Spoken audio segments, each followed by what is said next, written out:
got a terrible drug problem in this city. You know what I'm saying? We've had a rash of like robberies and burglaries. They even broke into my house one time. And the worst part is, they didn't take anything. They left me a note and a $20 bill that said, get something nice. It was fucked up. It was really fucked up.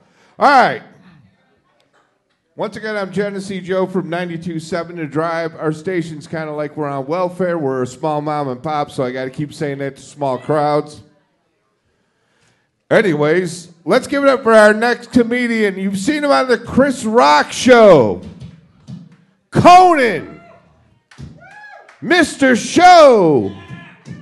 How the fuck did they get this guy? Thank you. I appreciate that. All right, give it up for Paul Kozlowski. Thank you, Genesee Joe.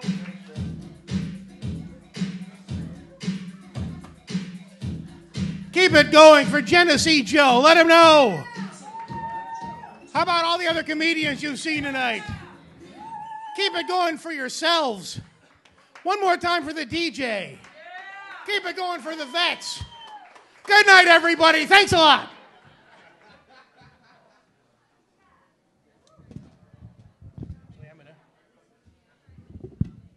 I'm going to use this microphone. Hi, everyone. Hi. Let me just start off by saying what a treat it is to be here in Utica tonight. Huh? Thank you for that 3 rounds of applause. That's great. I had a bad week, and I think this is the perfect way to end it. I just ended this relationship. I think the chemistry was all wrong. She blew up. And that's my first joke. I think we were off to a terrific start. I'd like to thank all the people in the back gabbing. That always helps my set. If I can have 30 or 40 people, 90% of the crowd gabbing in the back, and a really tall guy up front, that is what I'm asking for in a comedy show. Thank you, sir.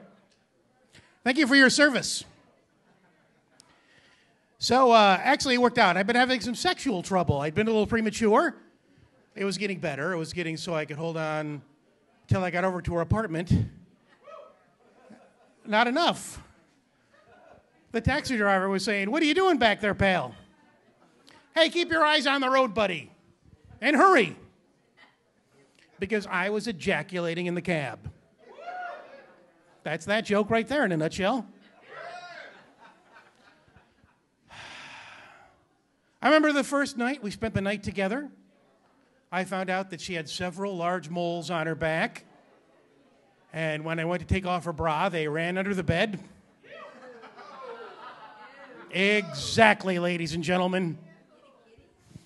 Not the skin moles, the animals. But they're spelled the same way. That's why that joke is funny. You know, a lot of comedians won't do homonyms here in Utica. They'll do a metaphor or simile, but God damn it, I care about you people. I don't mind it when a woman yells out another guy's name during sex. It's just when the guy answers. That's a bad sign. All this time I thought the monster under the bed's name was Larry. Whenever I start going out with someone, it's always a race. A race, ladies and gentlemen, to see which one of my shortcomings gets in the way first. And how can he fuck it up derby is about to start. The track is muddy and so is the outlook for any future dates. And Paul's excuses are at the post. There's the bell and they're off. And taking the early lead, it's the odds-on favorite. You're old and you're fat, followed by you're losing your hair and you don't have a job. And you're old and you're fat and you're losing your hair are neck and neck, but you don't have a job is hanging in there on the outside. And coming up in the middle of the pack, it's you're trying too hard. You live with your dad, broccoli farts, and you keep mentioning her turkey neck. And as Paul's excuses enter the first clubhouse turn, you're old and you're fat is leading by a furlong, but making a break in the back of the pack, it's you told her you loved her on the first date. followed by 3-inch long nose hairs. You can't get it up, and you're a reminder of her grandfather. And as Paul's excuses leave the final corner into the home stretch, you're old and you're fat is way out in front. But wait a minute, coming up on the inside rail, it's you told her you loved her on the first date. It's you're old and you're fat. You told her you loved her. You're old and you're fat. You told her you told her you loved her on the first date. Wins by a nose. This relationship is over in record time.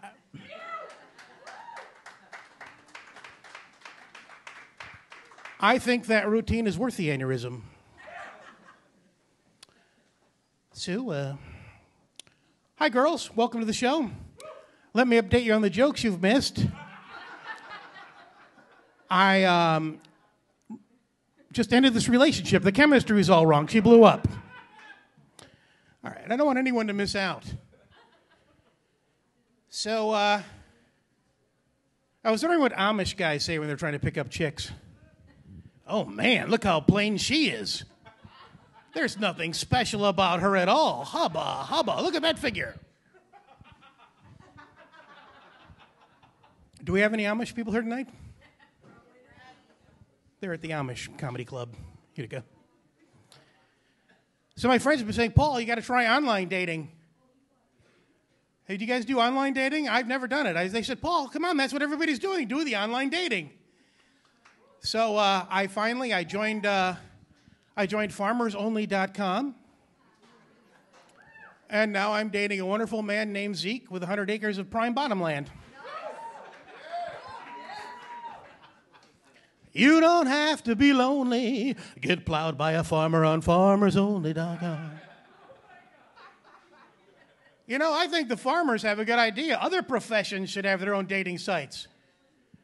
If you're looking for some plumber's crack, call plumbersonly.com. I keep seeing these commercials. They're on late at night. You ever seen these commercials for elite singles? They show a bunch of elite single people doing elite things. You know, they're on a yacht or playing polo or posing with a giraffe they just shot. Elite things. Do we have any elite singles here tonight? I didn't think so. They should have a dating service for us, the rest of us. Call it schlubbysingles.com. You know, have the slubs do the commercials. I got tired of my dates asking the same question. What are you going to do with your life? Now, thanks to Schlubby Singles, the only question I get is, what flavored frozen Totino's pizza roll do you want me to microwave? My date at Schlubby Singles was magnificent. First, he showed up as an '89 Ford Focus. Then we went to the all-you-can-eat buffet at China Buffet. We saw Cortland Clues there. Then we went to Nice Egg to pay his electric bill because they're going to cut off his electricity. Then with the money left over, we went to Walmart and bought some moo-moos. You can show up to a date in a snuggly at schlubbysingles.com. I can't get that jingle out of my head. It's stuck. That's the thing about jingles. Good jingles, you can never forget them. Ace is the place with the... Here's what I just heard.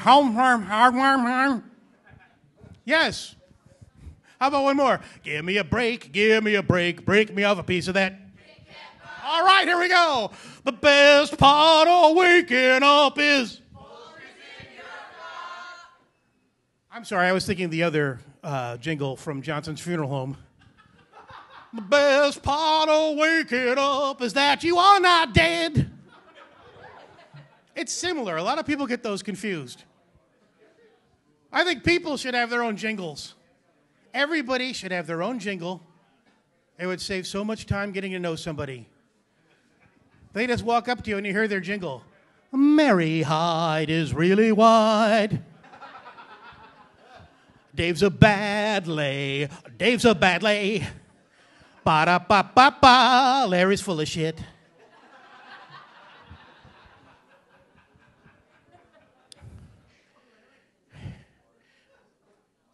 Sir, do you have your own jingle? You do now. Just like a serial killer, check out his stare. Sir, Everyone knows your jingle. Peckerwood, Peckerwood. This man has sex with possums, Peckerwood. Ma'am, take a look at this lady sitting up front. Everyone can tell she's a really huge comedy fan. You went there. I didn't go there. You went there.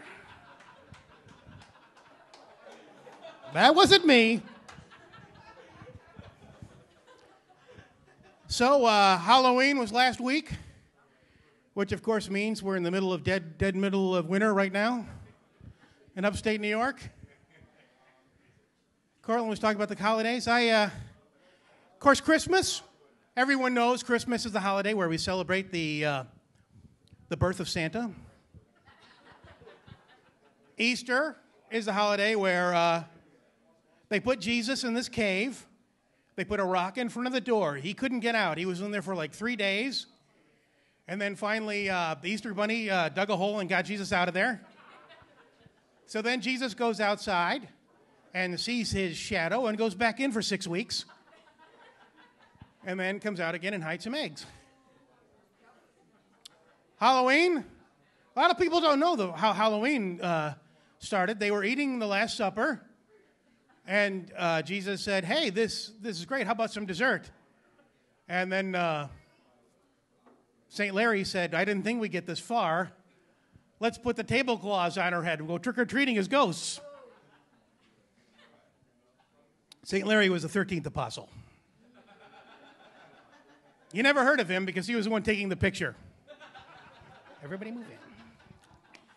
Everybody say geez.